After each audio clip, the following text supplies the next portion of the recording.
నమస్తే, నా పేరు అరుణ. మాది అనంతపురం జిల్లా గుత్తి. నాకు ఒక 8 నెలల కిందట కొంచెం స్టమక్ పెయిన్ వచ్చింది.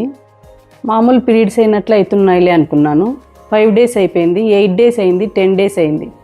నేను డాక్టర్ దగ్గరికి పోయినా, చూపించుకుంటే మీకు గర్భాశయంలో గడ్డలు వచ్చినాయి, తీసేయాలా అని చెప్పినారు వాళ్ళు. సరేనని నేను దగ్గర డాక్టర్తో కన్సల్ట్ అయ్యి నేను సెకండ్ ఒపీనియన్కి పోతాను. కర్నూలు పోయినాను, వాళ్ళు అట్లే చెప్పినారు.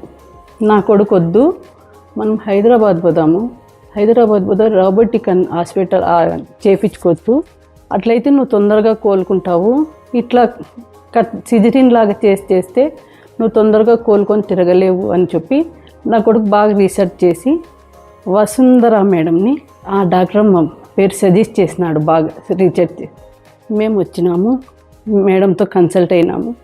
మేడం ఒకటే చెప్పింది, భయపడద్దండి, నేనున్నాను, మీకు ఏం భయం లేదు, నువ్వు ఎట్లా వచ్చినావో నవ్వుకుంటూ, నువ్వు మరి ఇంటికి పోయేటప్పుడు అట్లా నవ్వుకుంటూనే నేను పంపిస్తాను, ధైర్యంగా ఉండు అని నాకు బాగా ధైర్యం చెప్పింది. మంచిగా చూసుకుంటున్నారు, ఆఫీస్ స్టాఫ్ అంతా కూడా నన్ను బాగా చూసుకుంటున్నారు.